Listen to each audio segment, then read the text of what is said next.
Saudara-saudara sekalian, selamat pagi, selamat siang, atau mungkin selamat malam. Kita jumpa lagi dalam pembelajaran farmakologi mata yang kelima. Kali ini kita akan membahas tentang glaukoma sudut terbuka dan obat anti glaukom timolol. Silakan dipelajari, disimak, dan jika perlu diskusikan dengan teman-temannya. Oke, kita segera mulai saja.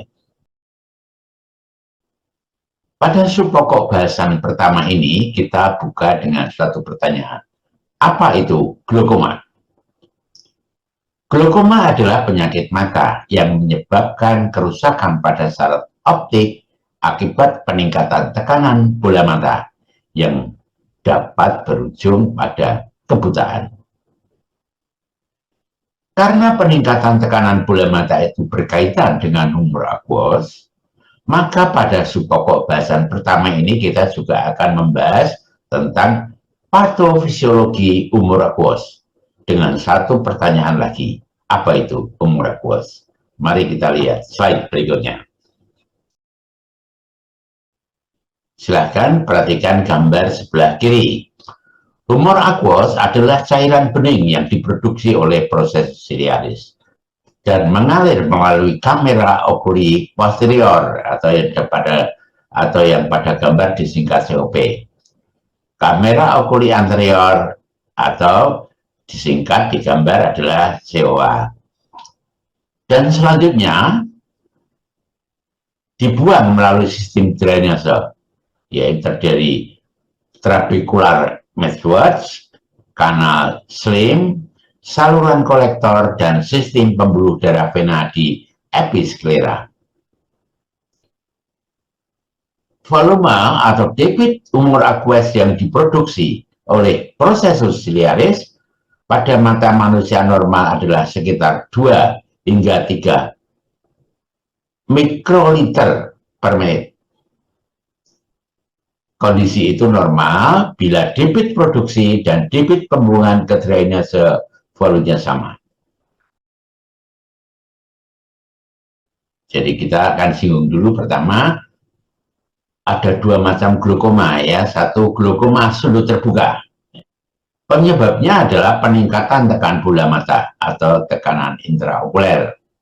Kondisi ini terjadi karena adanya penyumbatan sebagian pada saluran sistem drainase, sehingga proses pengeluaran cairan humor aqueous tersendat. Humor aqueous memang masih dapat melewati sistem drainase, tetapi debit menurun kurang dari 2 atau 3 mikroliter per menit. Akibatnya akan terjadi penumpukan dan peningkatan tekanan bola mata.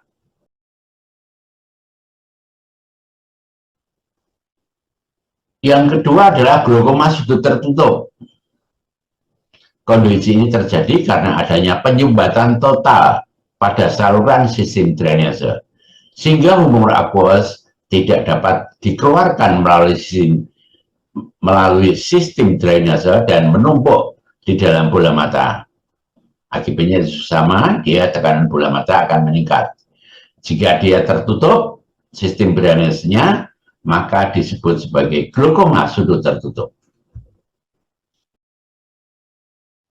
Bila peningkatan tekanan bola mata dibiarkan terus berlanjut, maka akan berakibat 1. Akan memberikan tekanan balik ke bagian belakang bola mata, tepatnya pada kepala saraf optik atau disk optik.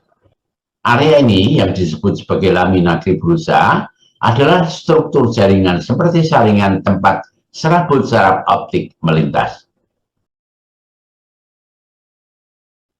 Jadi, yang kedua, jika dibiarkan berlanjut ya tanpa penanganan, akan terjadi kerusakan, yaitu rusaknya serabut saraf halus akson dan sel ganglion retina di sekitarnya. Kerusakan ini seringkali dimulai dari tepi ke tengah, sehingga penderitanya akan kehilangan lapang pandang perifer. Bila peningkatan tekan bola mata dibiarkan berlanjut, yang ketiga adalah aliran darah yang terhambat menyebabkan saraf optik mengalami kekurangan oksigen dan nutrisi. Kondisi ini yang dikenal sebagai iskemia membuat sel-sel saraf rentan mengalami stres dan kerusakan. Penderita glaukoma sudut terbuka seringkali tidak menimbulkan gejala yang jelas pada tahap awal, bahkan ketika tekanan bola mata sudah mulai meningkat. Namun, hari demi hari terus berlanjut dan ketajaman penglihatannya terasa semakin menurun. Oleh karena itu, glaukoma sudut terbuka sering dijuluki sebagai pencuri penglihatan diam-diam. Tidak hanya ketajaman penglihatan yang semakin menurun, tapi lapang pandangnya juga sedikit demi sedikit semakin menyempit. Sehingga penderita kalau melihat objek seperti melihat dari lubang peralon. Coba kita lihat slide berikut ini.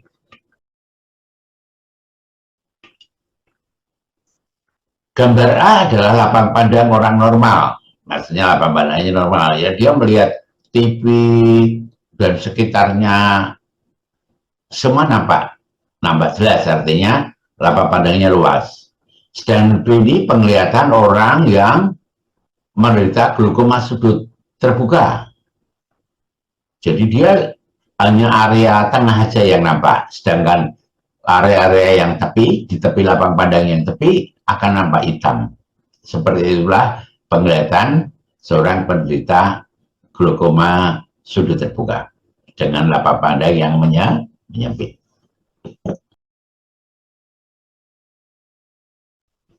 Saudara-saudara sekalian, sebelum dokter menetapkan diagnosa pada pasiennya sebagai penderita glaukoma sudut terbuka, terlebih dahulu akan melakukan pengukuran tekanan bola mata atau TIO, pengukuran lapang pandang secara monokuler, dan pemeriksaan genoskopi untuk mengetahui apakah sudut antara kornea dan iris terbuka atau tertutup. Untuk lebih jelasnya, mari kita lihat slide berikut ini. Jadi gambar satu itu menunjukkan seseorang sedang diperiksa tekanan bola matanya, yaitu posisi orangnya berbaring, terus itu ditetesi dengan pantokain agar mati rasa korneanya ya. Kemudian alat itu ditempelkan ke kornea dan ditekan. Pengukuran tekanan bola mata atau TIO dengan tonometer shot. Tekanan bola mata normal sekitar 10 sampai 21 mm tekanan air raksa. Sedangkan penderita glaukoma di atas 21 mm tekanan air raksa. Pada gambar kedua ini, seorang dokter sedang memeriksa lapang pandang pasien yang diduga menderita glaukoma, ya. Itu alat yang bulat, yang hitam, ada bulatannya kayak sarang laba-laba, itu disebut kampimeter, ya. Dan di sini dia akan tahu lapang pandangnya menyempit apa tidak. Oke, yang ketiga pemeriksaan gonioskopi. Jadi pemeriksaan ini tujuannya untuk memeriksa sudut drainase mata dengan menggunakan lensa khusus dan lampu cerah. Dokter mata dapat melihat apakah sudut antara kornea dan iris terbuka atau tertutup.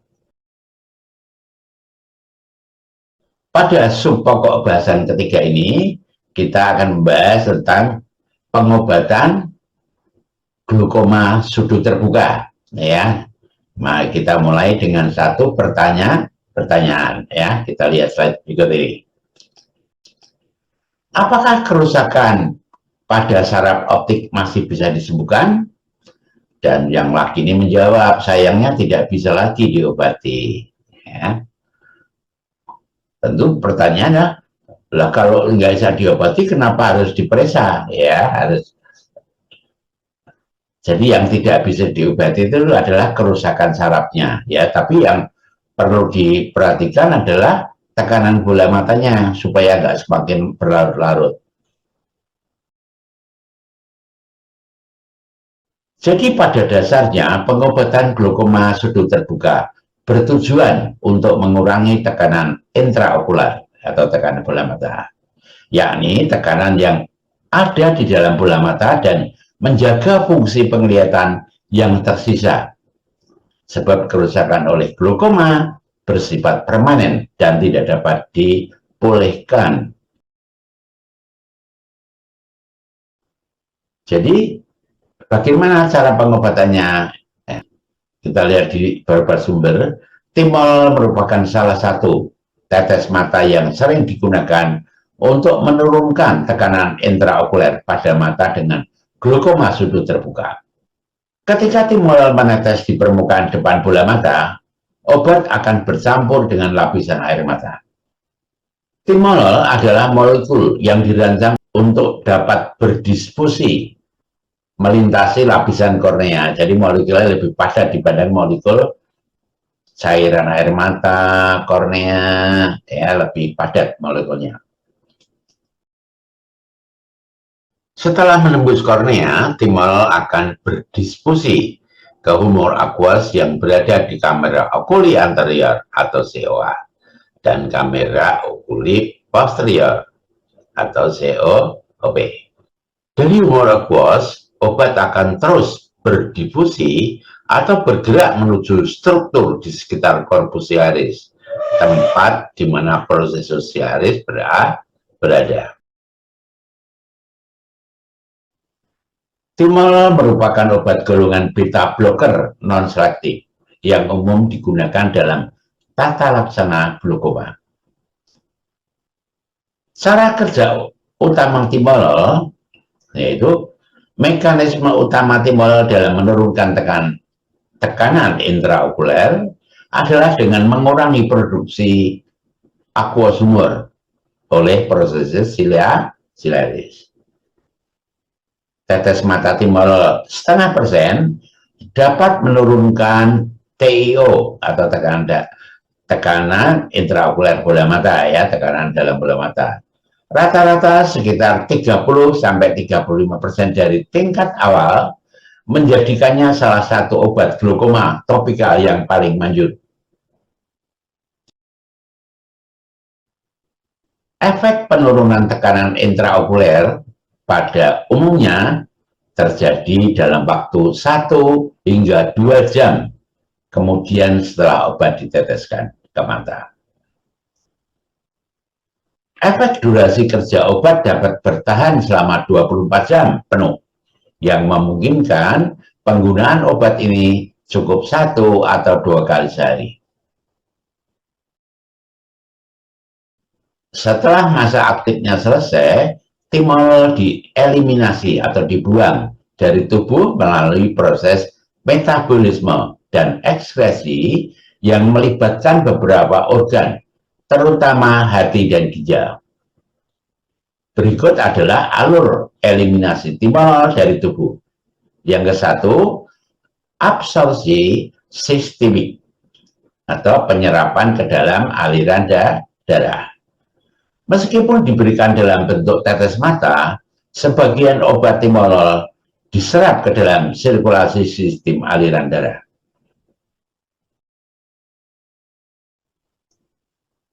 Kedua, melalui metabolisme di hati. Setelah masuk dalam aliran darah, timolol bergerak ke hati atau liver, ya. Organ utama yang bertanggung jawab untuk memetabolisme sebagian besar obat dalam tubuh. Ketiga adalah sekresi oleh ginjal.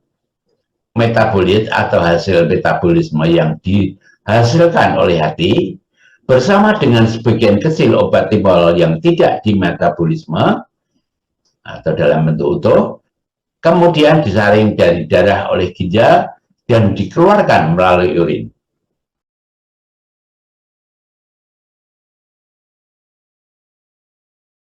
Saudara-saudara sekalian, itulah tadi pengaruh timol terhadap kondisi mata yang disebut sebagai glaukoma sudut terbuka. Jadi bagaimana dia masuk, bagaimana setelah di dalam dia dikeluarkan lagi, ya.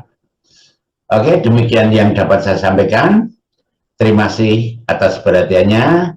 Jangan lupa mengisi daftar hadir Ciato. Ya, sampai jumpa minggu depan.